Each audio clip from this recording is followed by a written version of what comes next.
Hey, hey, everybody. Welcome to Hear Us Out. I'm Patrick, And I'm Paul. and he's Paul. How's it going? Pretty good. I turned my light slightly green and then realized that this wall color just makes it look like the light isn't very good. Paul, you've gone the extra step. You're doing, you're recording in from site C. It's not even site B anymore. So Yeah. we've got a special Hulk-like green background, or should I say, She-Hulk-like background. Dun dun Dun, dun. dun, dun. Alluding to what we're going for, yeah. Yeah. So what the hell are we talking about tonight, Paul? So we're gonna do a review, a series review of She-Hulk, which finished today, which goes, yeah, like a good old fashioned series review from Hear Us Out, your good friends. You just did the arms and elbows, didn't you? A good That old was fashioned. so pushed. It was unbelievable. Um, yeah, so we're doing a series review. So be warned. There will be spoilers for the last episode, which aired today, but otherwise we will do no spoiler or a very. We'll try not to do any spoilers for the rest of the series or kind of story or plot kind of things. But we will give you a warning when we're going to jump into specifically the last episode and probably Yeah. do some spoilers there. So light spoilers expected throughout, but we will give you the big warning before we talk about the finale because a lot of people right now will not possibly have had a chance to watch it because Exactly. we're in on this. They've finally finished a TV show we want to talk about on a Thursday, Paul. Perfect for live. Perfect. Yeah. So without further ado, let's see if we can get ourselves talking about She-Hulk. Or the first thing I want to do is talk about Tatiana Maslany. Because I don't care if I don't really 100% know what Paul's going to say. Oh, the only thing I got to ask him is like, in general, are you going to hate this thing? Are you going to be really mean about it, or are you going to be, you're really in love with it? So I know where he is on the grand scale, but I don't know any specifics. But Paul, I'm going out on a limb that you and even the people who hate this show for good or bad reason wouldn't deny that Tatiana Maslany was brilliant. I really enjoyed her. I really enjoyed her portrayal. She's excellent. Like I can, yeah. I like she was like quirky and fun, a little feisty and stuff like that. You can definitely understand where certain personality traits from the Hulk, the She Hulk, kind of goes between the two. But yeah, no, her portrayal of the character is just fantastic. I can't fault her in it at all. I love it. I just I every episode that went on, and even the ones that weren't as good for me as others, I was like, she has to be in the MCU for me now. She is a brilliant bit of casting. It's a perfect bit of MCU casting. The more they use her, the better for me.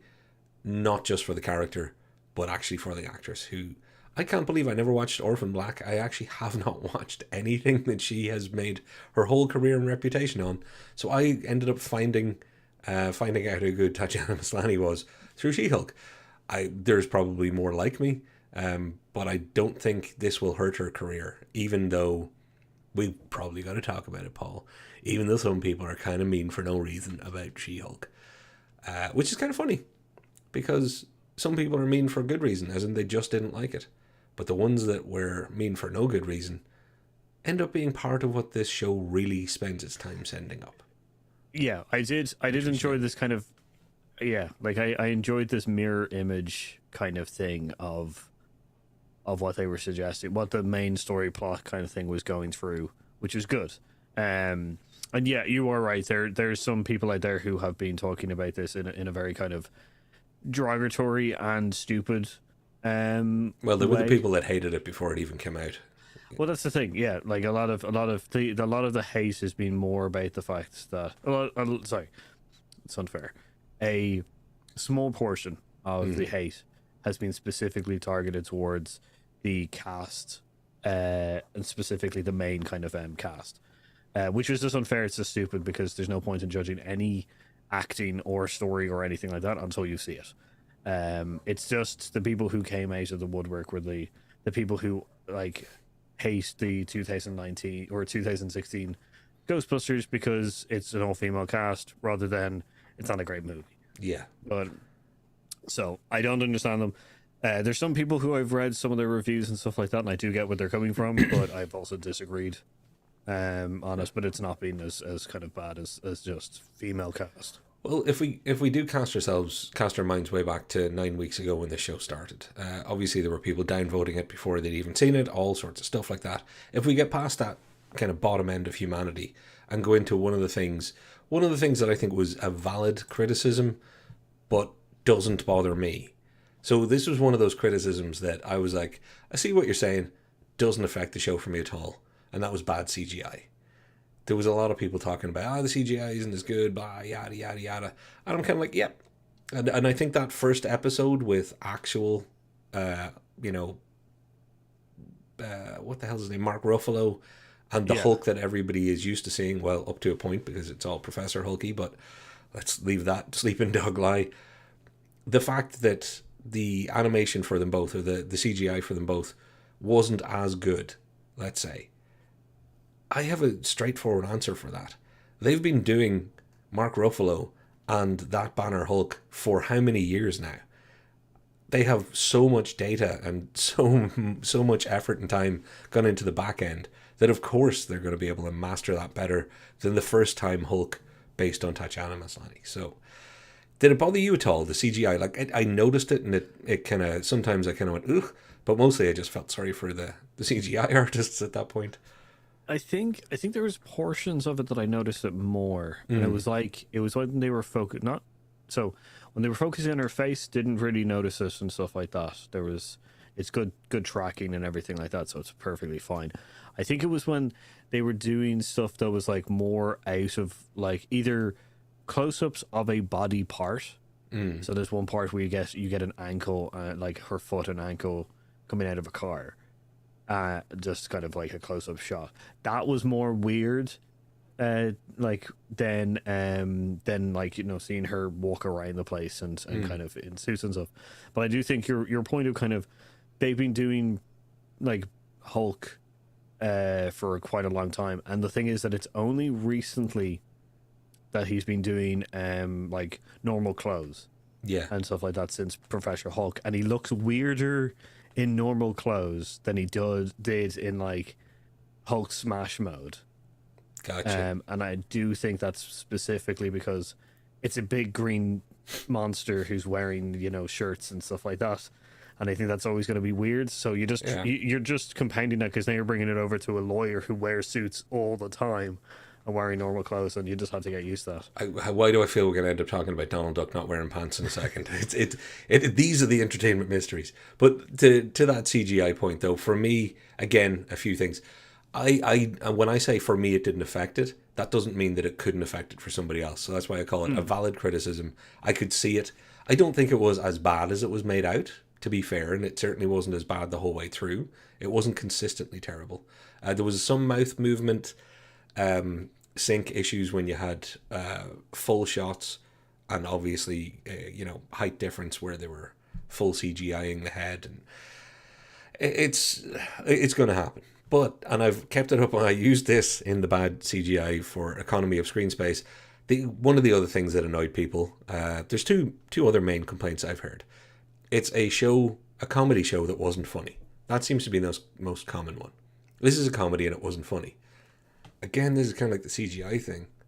What's funny is very subjective. I watched Stuart Lee do a bit where he was non-verbal on stage for, I think it's 42 minutes, because he's making a joke about, saying things that people can't say. This is what it would sound like.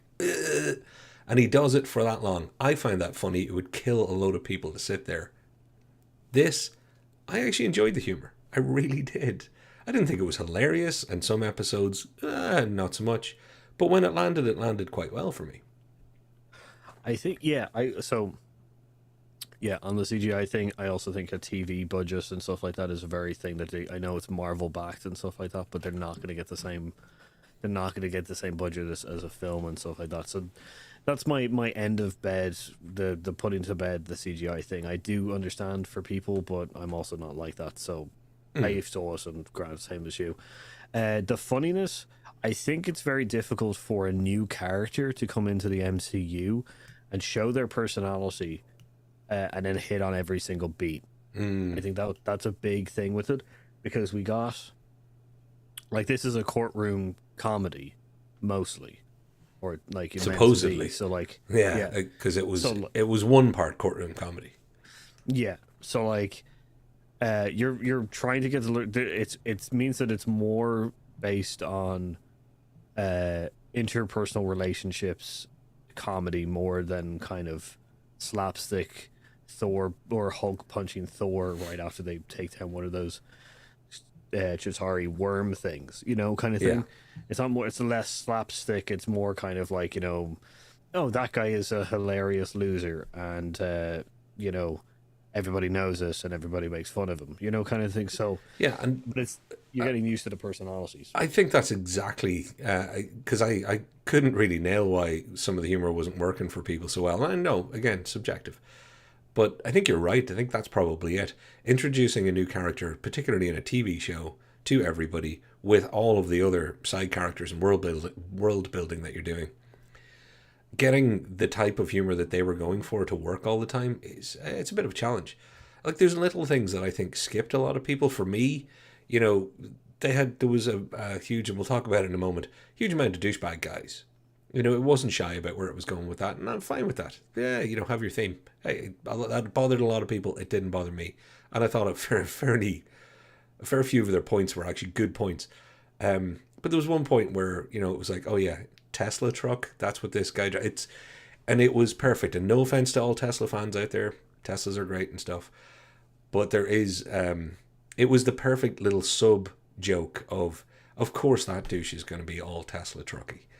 There was some stuff that wasn't supposed to be a full on haha joke, but it was layered in. And if you're in tune with the show, or I was in the right mood with the show, or maybe just some of the episodes were written better than others, I wasn't necessarily screaming, laughing out loud.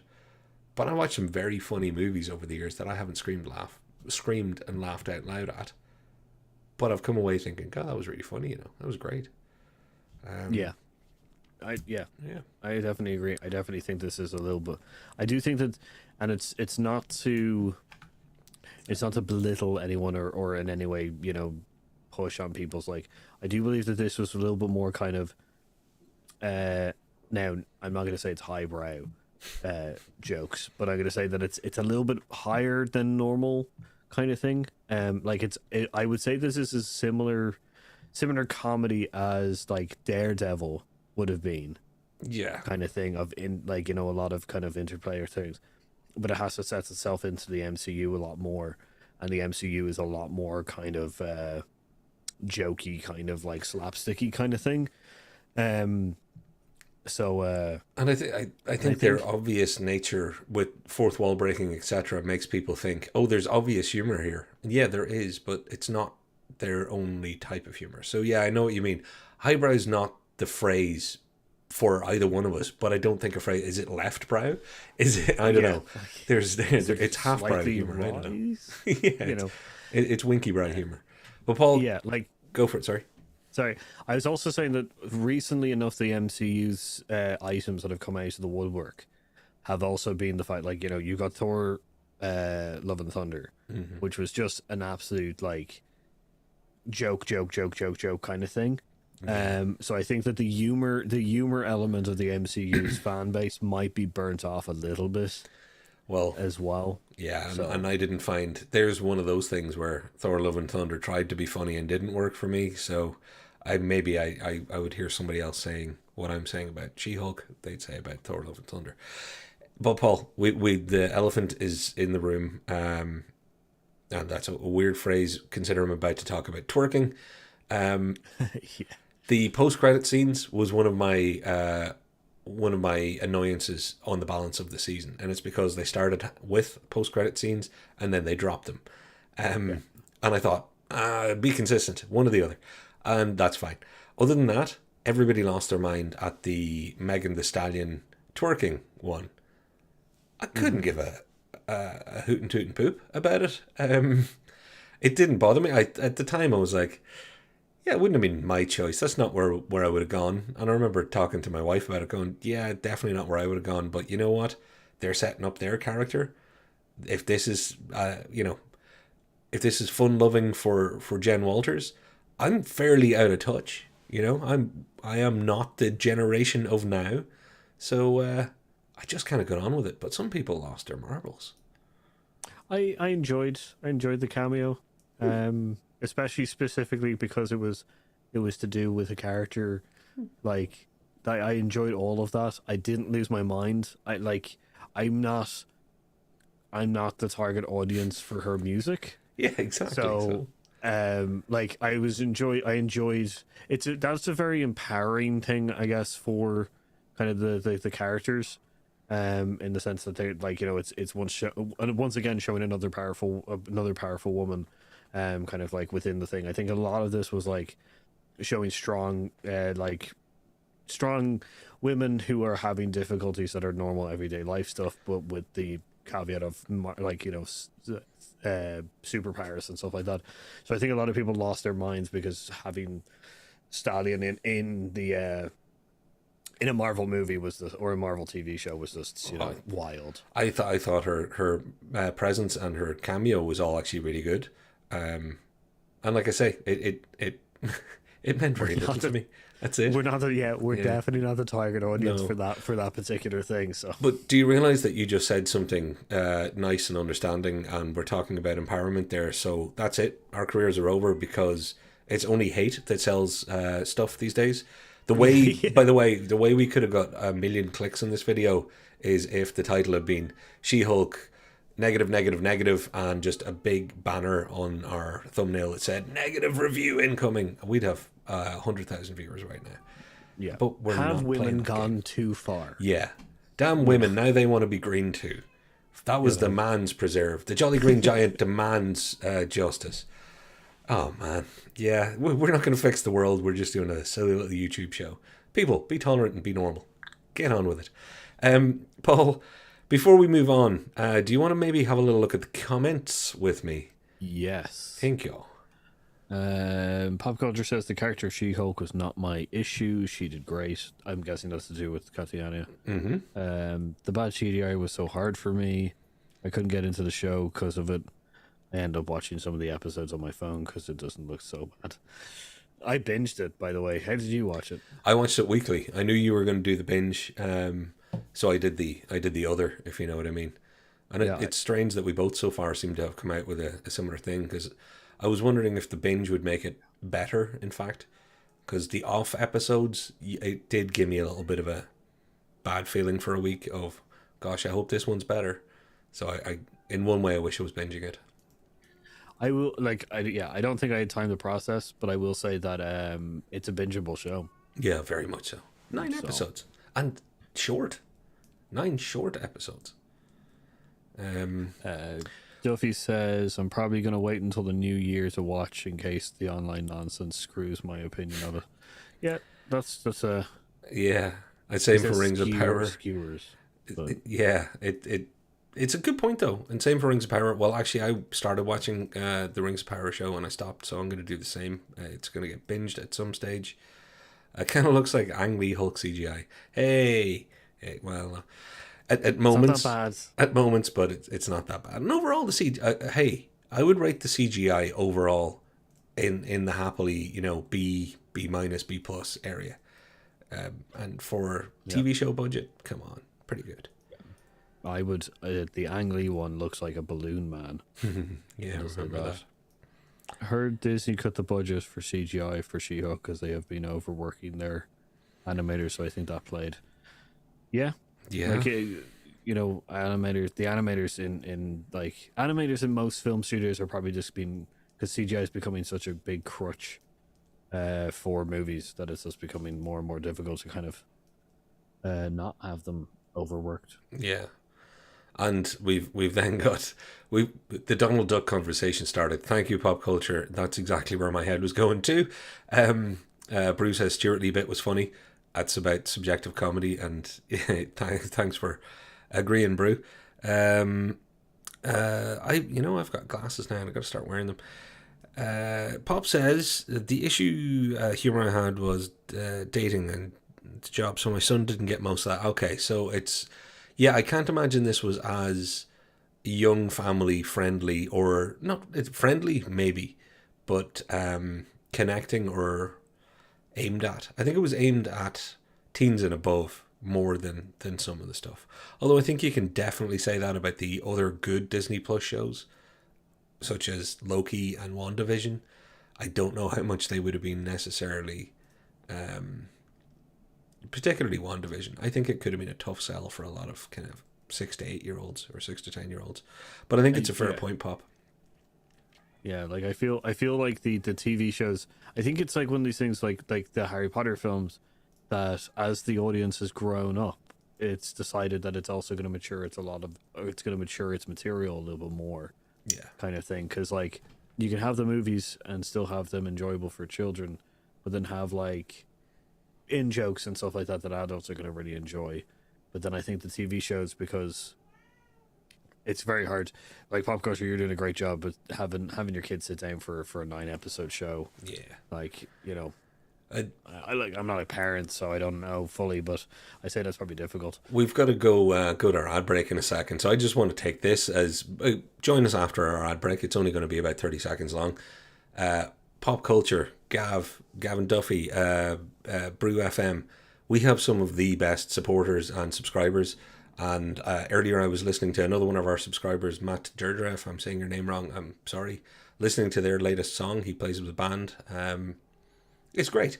I realized that this channel brings so many good things. I was actually singing one of our subscribers' songs to myself in the bathroom. So yeah, good job, YouTube, bringing the world together.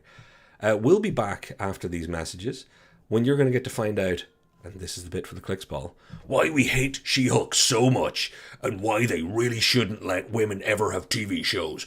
Roar. They shouldn't have jobs. Don't clip that. Don't you clip that. Nobody clip that. All right, see you on the other side. You obviously like two people talking about movies, or you wouldn't even be seeing this ad. Well, don't tell anyone. But Hear Us Out isn't the only choice. You should check out our friends over at It Takes Two podcast.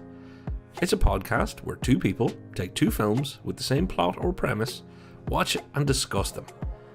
Films like Gremlins and Critters, or The Truman Show on EdTV. Lisa and Nick don't stop there though. They get creative and compare some unexpected movies. Some that you don't see the connection until you realise that they can be described in the same way. They launch new episodes every second Tuesday, or Monday if you're in New Zealand. Find them on your favourite podcast service, or check the link in our description down below. That's It Takes Two podcast. Tell them Hear Us Out sent you.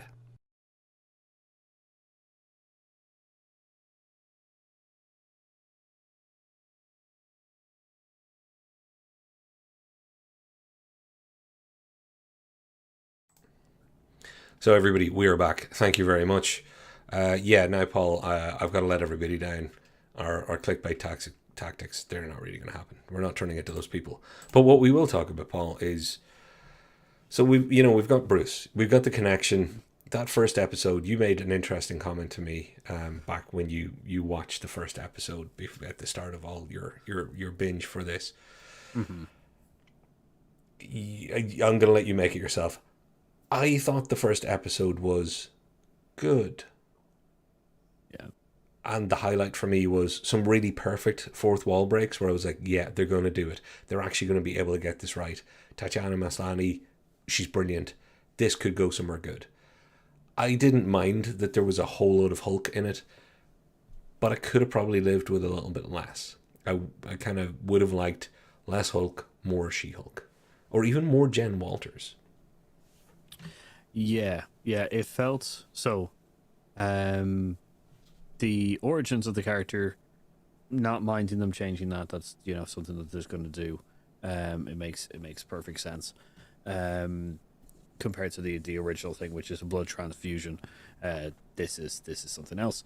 My comment about the Hulk thing was just that it felt like it was propping up the character at the start. It was like it needed the Hulk to be there to give it some kind of like gravity within the Marvel universe, which just felt cheap kind of thing. It's like when you cameo a really, really good character that everybody loves, specifically for no story reason, other than just to be this like, look, they're in there's that character too. You love this character, so they love this character, so you must love this character. It's a very kind of like symbiotic kind of way of kind of going like the character, you know. And the whole first episode is slightly like, I think this is a part that I didn't talk to you about. I think this is all that they are trying to cover up the fact that they told us nothing or showed us nothing about Professor Hulk's origins, and this is them trying to kind of like go, well, we gave you this, so you can't be mad at us anymore because we didn't tell you anything about Professor Hulk. We were just like, yeah, look, Endgame, Professor Hulk is here, you know, kind of thing. Which I also was just like, stop using. Because when I was thinking about it more, I was also just like, stop using another character's show to fix your problems with a mainline character. You gotta smooth that canon where you can. You gotta roll yourself and retcon as you go. Like, I was just like, that's really shitty, because you're just like, if all it feels like is you just going, this is what he was doing during those years of trying to become Professor Hulk, you know, rather than go, look at their relationship as She-Hulk and Hulk. It was very, like, that was also my problem. Oh, my hand's good now, and I've explained what we were up to there. You know, there was lots of little stuff. You know what, I gave that. I really did find one thing about the first episode, because when we won't go episode by episode for anybody who's worried, but I think this one deserves a mention because it was so She-Hulk heavy, and it was her origin story being changed and told. I really did not mind the whole kind of tiki bar thing that they were doing, and his sentimentality around, you know, time with Steve and her understanding of it. But that post-credit scene where she asks, because she's been asking about Captain America, Steve Rogers' love life, and she rolls straight into Captain America, and it was one of those perfectly cut moments. The Captain America F's line, yes. I loved it. And I at that point, it was like, no matter what ups and downs they have, if they can hit a few of those, that'll ground the character in. This is who we're going to give you. This is not Rhodey. This is not Thor. This is not Loki. This is not one of the other people. You're going to get a slightly different humor out of this particular character. And I think they paid off on that for a lot of the rest of the season too. I agree. There was beats within the first episode that were very good. As you said, the showing the loss of certain characters as historical is great, you know.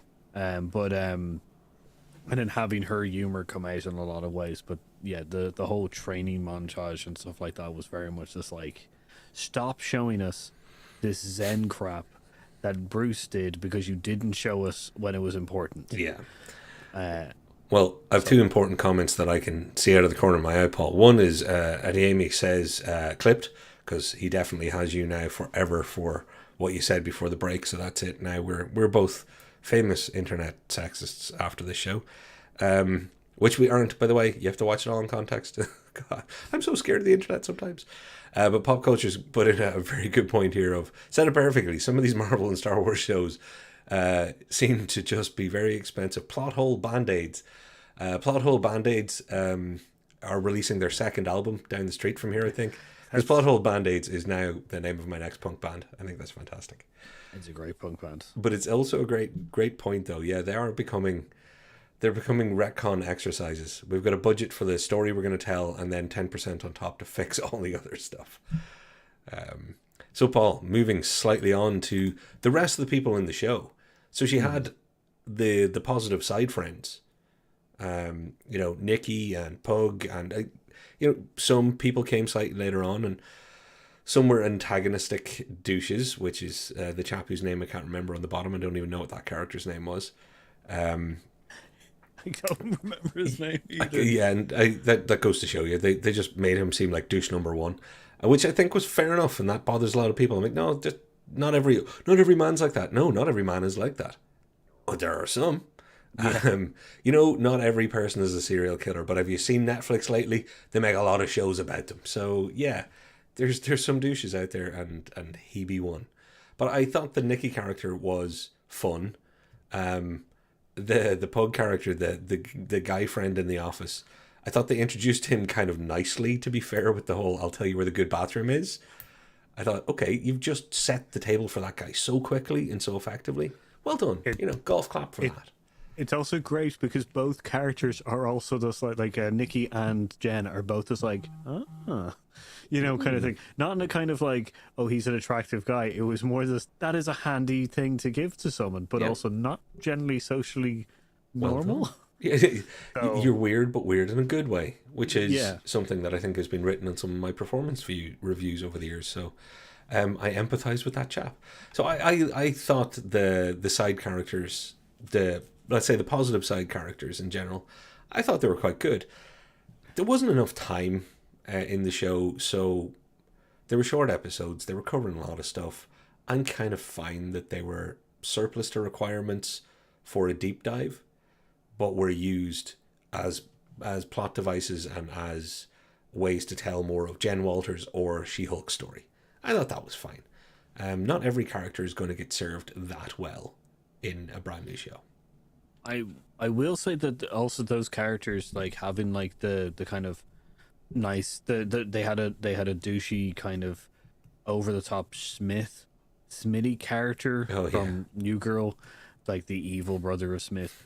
Then they have Pug, who's quite a nice guy, but also like yeah, he's a nice friend, but he's not. He feels like a real person. They all feel real, so that they ground Jen in a real life, which was really nicely done. You had your overexcited friend, you had your powerful kind of like colleague who eventually becomes their friend. You have their guy friend who obviously is kind of excited because he's also in the same department, and then you have that douchebag who's from the old job. Those characters all grounded Jen in a real world, so it meant that when we did see more ridiculous characters, not ridiculous characters, when we saw more characters that were more superpowered or more kind of with the superhuman kind of element of the world, it still felt grounded in a lot of ways, which was great because like that's what they didn't want to make this Avengers light. They wanted to make this She-Hulk in her life.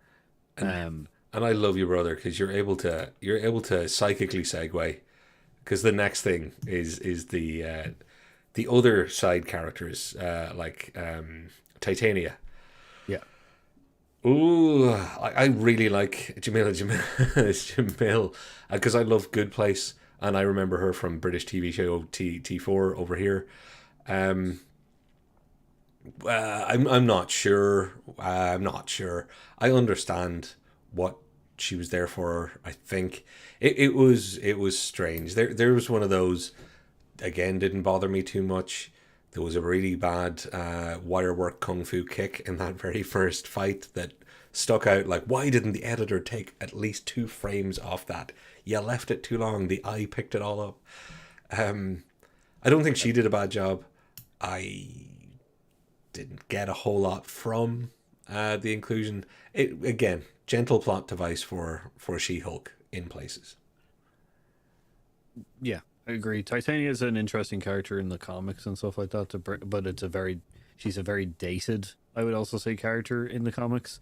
Like they have modernized her in recent years and stuff, and in this, I think it's just a mirror image of another powerful woman who's kind of gone towards the more kind of Kim Kardashian kind of like Yeah, I was going to say gone towards the shallow side of things until you said Kim Kardashian, and now I'm like, I don't want it tied to any specific name.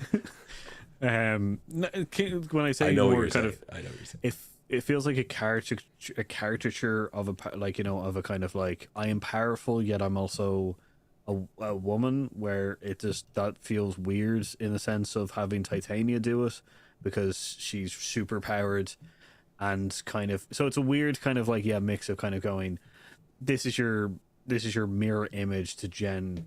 She's a powerful woman who is, trying to get her, like trying to do her, be normal and go through her career and stuff like that, but also be the She-Hulk. And then Titania is kind of like flashy and kind of using her notoriety as a kind of strong, super powered person, kind of to gain traction within the like an industry. Yeah, and look, the writers used her well to kind of be that avatar for Instagram and everybody's makeup line, etc., etc., etc. So I got that. I got that. But yeah, like, but the character herself, like as in the I guess the thing that they were bringing, like showing her as, like was done well. The character itself was weirdly jury rigged into places, and I'm gonna say jury like specifically.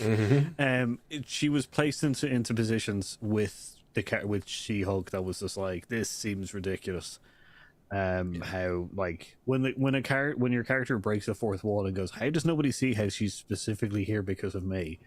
You're kind of just like, yeah, it makes all the other characters seem stupid, and you're just like, they become less believable. And again, there's not enough time to develop everybody. She was used for what she was used. Jamila Jamil did a good job, I think. You know, fair play. It was weird for me the first time she spoke with the American accent. I was like, oh, you have an American accent. As in, you can do one. Fair play. I don't know how perfect that American accent was for Americans, but it was passable for me as far as it went. I'd like to see them develop that character further. If there was a season 2, I think she deserves a big slice of the season 2 pie. Yeah. Absolutely. Now, what about the rest of the screen, Paul? Because we've got... Well, let's start with the tailor to the super people. Is it Luke Jacobs? What's his name? It's Luke. Yeah, I don't know. I can't remember. I love Luke. I will die for Luke. Luke is great. Tickled you. Good. I love Luke. I like the idea of suppliers in a superhuman world, and I like the idea that like the highest of fashions is definitely superheroes and villains. And like Luke as a character is so nice. I just enjoyed that character a lot. I think it brought a lot of kind of like a lot of strong will to a very kind of like slightly insecure kind of Jen Walters, having this kind of like very secure person and kind of like who has no like deep relationship with her. Just once again rounds out the world a little bit more for me. So I really enjoyed Luke's character. And what a wonderful room for the eye to scan for Easter eggs. Anytime they went to his place, I was like, can I pause it now? No, I'm watching it with somebody. I might come back and pause here. Because what else is there? What's on a wall? What color fabric is somebody sewing over there? I was definitely down with the character and the portrayal. Fair play. It was one of those things. I'm glad they made space and didn't just use that as a one scene. Here's your suit maker. I'm glad they brought that character back in, gave a little sub mini plot too. But then, Paul, we get on to the cavalcade of douches, through the lens of all the boyfriends, the bad dates, and others, and then and I'm just being careful around spoilers here, and then obviously the online troll type people through Intelligentsia and all that stuff. Gotta say, there's some great casting, because there's some faces you just want to kind of slap a pie onto. I don't want to say anything too violent, so just push a pie in their face. But some people have that, wouldn't mind if you caught your head in a door on the way in face. So the character on screen is called Todd. Won't give anything away. Specifically, that actor is in Baywatch, the movie. Yes. And he was a very funny part of that movie. Yes. To see him in this as so he plays tech bro. In Baywatch he plays a shy tech person who's kind of like clumsy and stuff like that, a bumbling nice guy kind of thing. There is a moment in that film where he plays an asshole. He's literally taken that character and just been that character throughout this series. And I have to say, it's real difficult to watch him because that character is such a douchebag, but it's success. That means that it's good. Yeah, exactly. Success. That is a sign of success. So, Paul, I'm just looking at the clock. We gotta pick up our pace here, because I definitely think that Wong and Matt. Oh, sorry, you first though. I was gonna say, with all the other douchebag characters and stuff like that, he's apex douche, and they do a good kind of characteristic thing of doing like different things of them being douches. So they're nice guys, but then they're shallow in some ways, or which was nice. It wasn't just abs guy. And he's quite the pastiche of like they have made him a spoonful of a lot of famous people, also famous tech people, that you really get that kind of he's playing a character, but there's a little bit of reality in there too. Speaking of douches, you've got Donny Blaze, And I don't know if douche is offensive in the rest of the world, so I don't know if I should choose a different word. But how about these turnips, these absolute parsnips of people? Uh, Clowns. this, yeah, I was thinking of that. Well, this particular bell pepper, Donny Blaze, introduced for no good reason other than to give Wong another chance to come back in, I think. But that episode brought in one of what I thought was a star turn for somebody, a character I would usually hate. And I would usually think that's too spot only derivative, the kind of the Valley Girl, Party Girl, Madison. I spell it with 17 I's and a Y and an F and a B, but you're not where you think. And having her little catchphrase. I don't know whether it was the writing or the acting, but they managed to make that character really endearing for me. Really, really endearing, which is awesome. So, like, 2 thumbs up and a big star. I ship Madison and Wong. Like that's what I got it. But I do get your point that that specific character, Could have been a disaster, but wasn't. oh, it could, yeah, it was. But I do think that the acting was amazing. The writing must have been very kind of spot on. But I also believe that the other characters around them reacting similar to us, if we ever met that person in real life, until they kind of got to know them a little bit more, becomes like is the reason why we love that character. Because I think the first time we see them, we're like, ugh, and then after a while, you're kind of just like, oh, okay, they're actually nice, kind of thing. So that end scene with Madison and Wong is, and I'm not going to spoil it anyway, like really sold them together as kind of just. I don't even care if they grow it into an actual relationship. I just want them to stay friends, and I want them to do a show together. Well, the one takes that Marvel used to do. Yeah, One take the heck out of this one, Marvel. Like the Adventures of Wong and Madison. Give us 5-minute vignettes and just let us enjoy it in between all your Disney Plus shows. Wong is the connective tissue of so much of the MCU and Disney Plus now, anyway. So why not? You're not doing anything too surprising. Paul, can I talk about that old MCU canon now, because again I really am worried about time. yeah, They did it. yeah. They validated the Norton Hulk. They managed to bring the prodigal son back to the table. They've things are forgiven. Everybody's breaking bread together. Whatever your way of putting this is, all sheep are back in the pen now. It's great for one massive reason, and that massive reason isn't Ed Norton. They won't have to do it again. Everybody was always like, oh, it's all the Marvel movies, and like the Ed Norton Hulk came out the same year as Iron Man, and everybody thinks Iron Man's the first. Blah, blah. Abomination showed up in Shang-Chi. Great. Mm-hmm. But this one really put it all, okay, it's all to bed now. You had Tim Roth, and I think, like, hat tip to Tim Roth, good man. He haiku'd his way through all this. But what he gave us is now options for Tim Blake Nelson, and just kind of giving the Hulk franchise back that starting point instead of it just starting in the Avengers, I think is kind of nice. Yeah, no, I agree.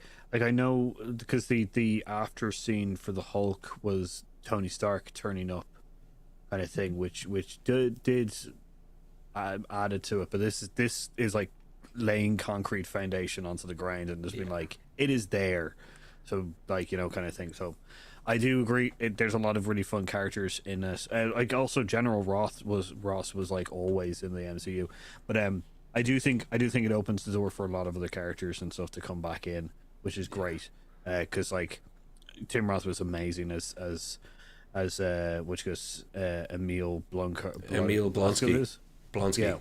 Yeah, which was just fantastic. Which leads us, I guess, it's nice to see them kind of solidifying the canon and having the option to bring in more characters from that thing, which I know they will be doing in the future. And good old Timbo there, Mr. Roth, did not have a small part to play in this series. That's like, for all the people that were trying to push that movie out of existence, even though, like you say, Thunderbolt Ross has been around, and there's been plenty of things that, made it undeniable that it existed. This is the first one that was like, we're okay with really having this happen now. This is great. And I thought Tim Roth, weird direction for them to go in some ways. But I was groovy with it once it went there. The first kind of thing I was like, is this a weird joke that he's playing too deadpan? And then I realized it's Tim Roth. Of course he's playing it too deadpan. This is the way Roth works. Yeah, I ended up really, really enjoying the Abomination character, or the Emil Blonsky character more, let's say. Like, yeah, like I can't my thing with that character was that always throughout it I thought he was pulling a trick. Yeah. And Like, and they kept that up to the end. We won't talk about the end just yet. Sorry, my fault. yeah, which was great to see, because every time I saw that character I was like, is it now that they're going to reveal something? And it was just, it felt like they were teasing that a lot. So, but then have, him just overly being a nice guy for as I said, we will talk about the thing in a minute, but having him also help introduce other characters, other super characters into it was fantastic. He was a very kind of good vehicle to show more of the MCU and show more of kind of like B lister characters of the MCU, I guess. Well, we're going to get into more spoilers from this point on. How about we just call it out now? So if anybody's worried, we are going to be talking about the Daredevil appearance, and we're going to then segue into the final episode, I think. Yeah. So if anybody hasn't seen the final episode, we'd love you to come back and pick up at this point in the video again. I just want to check the comments because we mightn't have time to get back to them. I'm sad about an aspect, kind of spoiler, sad about an aspect, getting rid of someone who designed a certain person's suit in a certain Marvel Netflix show. Oh, yeah. Well, we're talking about Daredevil now. In fact, Paul, the cast of characters from Emil Blonsky's Retreat up there, I found them to be forgettable, but at the same time in no way doing anything wrong for me. They were just part of a little story, Man Bull and all that stuff. I know a lot of people were like, oh, it's stupid. Yeah, it's there for 20 minutes. Don't worry about it. It's not going to hurt you. I found it very endearing. I found all those characters very endearing and kind of nice. It was a nice change of pace for the characters. So that episode I enjoyed. And I enjoyed therapy and I enjoyed all that. Was I thinking, I really want a Man Bull series? No. But yeah. No. Yeah, there was none. I do want to know more about their relationship, Man Bull and the Matador. Swashbuckler. You got it right. I intentionally got it wrong. No, it's a good thing that we both. Never mind. Yeah. I would like to see more of their relationship and stuff like that. The vampire guy, I definitely want to see more about. And stuff true. Like that. Yeah, true. But not in their own series in any kind of way. I do want them to still be in part of the She-Hulk part. Yeah. And that leads us to Daredevil, which I think we now know. Look, everybody knew Daredevil was coming back. He showed up in a Spider-Man movie.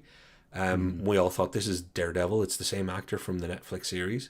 And then there was all that reports in the press of, well, it's not going to be a continuation. It's not going to be a full reimagining, but it'll be different.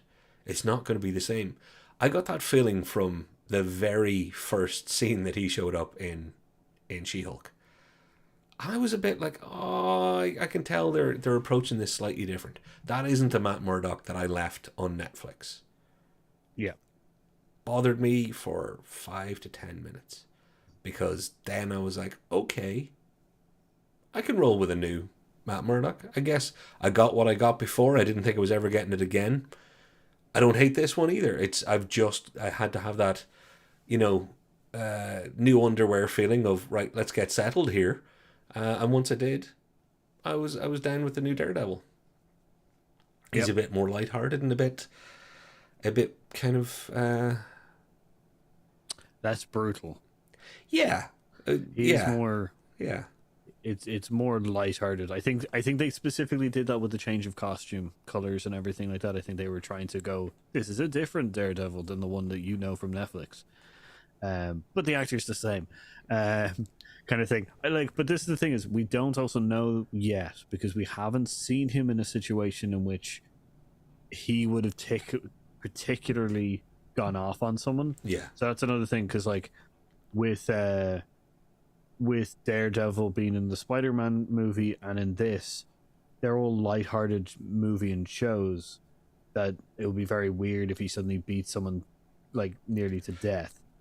My thing would be to see when Kingpin and him get together again within some kind of other part of another TV show, because like I could see Daredevil and Hawkeye really going on ham, like actually turning brutal with each Yeah. other, as in not against the Kingpin, like, but She-Hulk and stuff like that. I think they're giving him a little bit more depth of kind of going.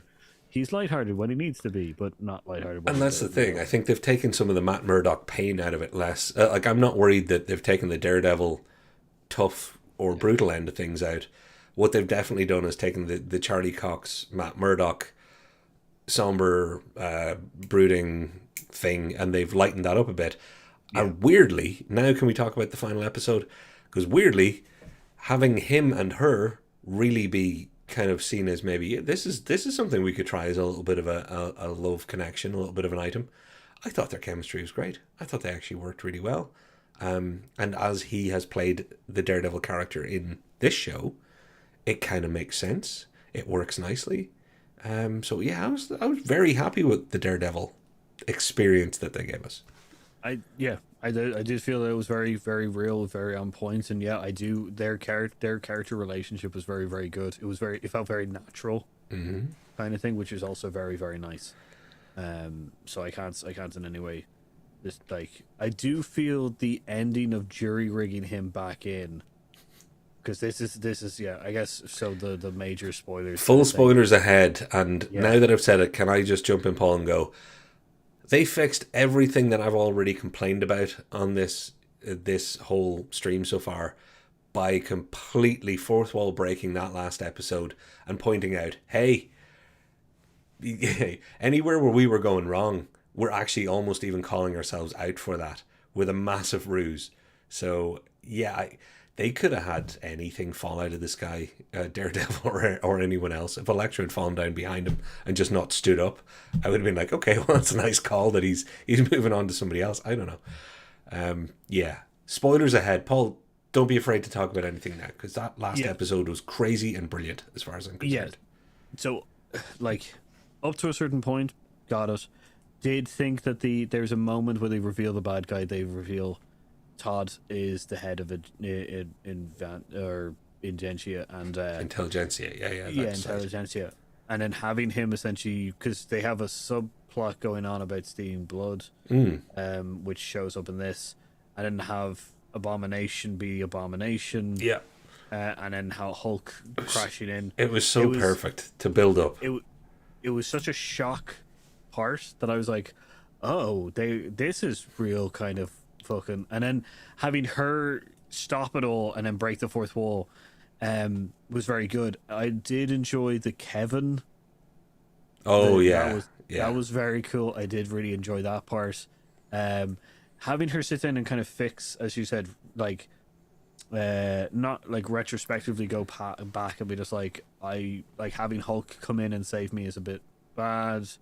Having Abomination kind of like, not take responsibility is a bit annoying. But fixing everything was really good. not even just her fixing it. The conversation with Kevin, the non-Feige Kevin, which I dug that gag too. I'll be honest, I'm not above it. Yeah. There was definitely senses of, so you've been making to the Marvel formula in places here, and yeah, there was a definite sense of, and that just before the fourth wall break, they had built it so perfectly into, actually this show is really going off the rails, doing a lot of the wrong things. I thought that was brilliantly brave, and the fourth wall break hit so perfectly hard for me that all the conversation after that, anything I didn't like, I was able to put down to, yeah, that's bad writing on purpose, which it isn't necessarily, but I thought, fair play to them. They've given themselves the ultimate out. See, okay, so yeah, as I said, going up to the final part, and then having them fix it and stuff like that, I enjoyed. Didn't enjoy the speedy resolution of the whole thing. I thought that there was, because she specifically talks about how her life was ruined by these people. That's a very real situation that has happened to people. Having them recorded and then not released, and private data being released and stuff. That's a very real thing, and I wish they had actually resolved that a little better than what they did. It I felt like it was understand. very rushed over. The fourth wall breaking was great. Having them retrospectively going past everything, going like fixing all the problems that I have also talked about, like in this show, was great. But having her specifically go, I'm a person who's trying. I'm a woman who's trying to do my job, live my life, come to terms with my new superpowers, and also have to fight these douchebags who have released my private data. Felt very like where she just jumps back in, and then it's just like, I will see you in court, and Daredevil's here, and Yeah. if it was just like, okay, so I'm getting a little bit of whiplash in the wrong, like I was whiplashed in I the right gotcha. direction, and then suddenly whiplash in the wrong direction. That's my only. I think my that's a only- very fair criticism, actually, Paul, and I wish you hadn't said it because now I'm feeling it too. no, like But no, you're literally, it's about a 5 minute window that yeah. that is a bad thing, you know. Yeah. Out of a 36 minute Well, episode. there's the thing. The finale could have done with being longer, I think, and I think they could have done with more time in the area that you're talking about. But I guess at that point they'd picked it up and pepped and zipped their way through their big fourth wall break all the way to the. By the way, for anybody who hasn't seen it and is still happy with all the spoilers, the idea that we're going to see the ultimate Kevin here, and everybody is obviously supposed to think it's Kevin Feige, but it's Kevin. It's Kevin. It's an acronym for the entertainment machine. I love that they gave him the hat. All the little touches, the Kevin Feige of it all. It was cheap for some people to be like, oh, this is terrible. I don't think so, because I'm a Python dude. There's nothing wrong with the end of the Holy Grail. By the way, spoiler alert for a film that's older than most of the people watching. At the end of Monty Python's Holy Grail, there's a massive fourth wall break, and the cast are arrested. The end of Blazing Saddles, quite literally, the cowboys burst out into Hollywood and are fighting on the back lot of a studio. If you're going to fourth wall break, that's the way it's going to happen. It's what happens with that. It comes with the territory. So yeah, I had my Python moment, or my Mel Brooks moment, and I was kind of like, yeah, this is up there now. It's still one division, don't get me wrong, but this is up in the top half of the Disney Plus shows, which I don't think I would have said last week. The finale made the whole thing seem even better for me. It's something nice of a series finale to kind of tie up the loose ends in their weird way. Yeah. And then kind of, it kind of brings everything together nicely. So it ties everything off, brings everything in together, which is unusual because there's usually open questions. There's open questions, but they're meant to be open. You can feel that they're meant to be open, kind of thing. These are things that they're going to explore in the next episode or next season. As I said, my only issue is just they were really focusing on a real world problem, and seemingly like they were going to resolve it, and then didn't, which was my only critique. Well, I guess maybe some of the message there is there isn't probably a resolution for when that happens. You don't resolve. You have to live and heal, because it would be very hard to write out an actual adequate resolution that doesn't involve maybe another courtroom episode and a feeling of validation. I guess I don't mean them to do, tie everything into a neat bow. It's more just that they actually take it on as a subject. Yeah, I think that's fair. A little bit more. I do think that's fair. There's a comment here that I really want to get to, which Please. is which goes, do you think that the episode was also a subtle way to saying that these lads may be mutants, which is specifically towards the retreat? Yeah. Yes. I think. Yeah. I think. Get off the fence, Paul. Yeah, to answer you bluntly, yes, I do believe that certain members of those people were specifically a treat of mutants, kind of thing, because I do think that they're trying to subtly bring in them in certain ways, without kind of without pushing the X-Men stuff too much. Well, gosh, Paul, she sits down on the floor and asks Kevin, AI Feige, so are we getting X-Men? With a great turn. She's got a great turn of facial expression, because she doesn't take too long to ham and pull it. She just bursts right into it, so fair play. I'm going to go and watch Orphan Black. Anybody Tweet me or comment us. Let me know if Orphan Black's something you've loved. You've watched Orphan I enjoyed it. Black. I'm having difficulty saying that word right now. Well, we've got a couple of minutes to go, Paul, and I think we're gonna wrap out on our verdict. I think everybody knows that I because of the last episode, this thing has gone up a couple of levels for me, hugely. But that's kind of the way I am. I can watch a comedy show, and if the closer is really good and pulls the whole thing, anybody who needs to watch Mike Birbiglia, watch my girlfriend's boyfriend. He does a whole set, and at the end of it, does one or two words and an action that pulls all of the previous things he said together. And for me, that was this show. The final episode made all of the other episodes so much better in retrospect. So I'd give it a thumbs up. Yeah. So how many out of 10? Oh, out of 10, 7, because it had plenty of problems. I wish it was an 8, but it's a 7. I think in the so my verdict is it's a good film. It's a good show. It's one of the better of the TV shows that have come out. It has its issues, but I do think that they can be put down to teething issues of handling this character and the character or the situations that they put this character in. So I would give it a 6 or a 7 as well. But the problem with this is I have higher expectations for season 2. If there's a season 2, I wonder if this will be next time we see She-Hulk, it'll be on a slightly bigger screen in a slightly bigger way, and there will never be a season 2.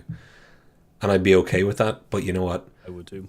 I would like, if they don't do that soon, to actually use what they have in the small characters like Titania and all the rest, and do another She-Hulk, even if it's only a 7, 8, 9 episode. I know budget's easy for me to write for them, but hey. So Paul, we've got less than a minute to go. Can I ask you to say goodnight to the fine people? Thanks for everybody who's watched us. Check our friends out in the description down below.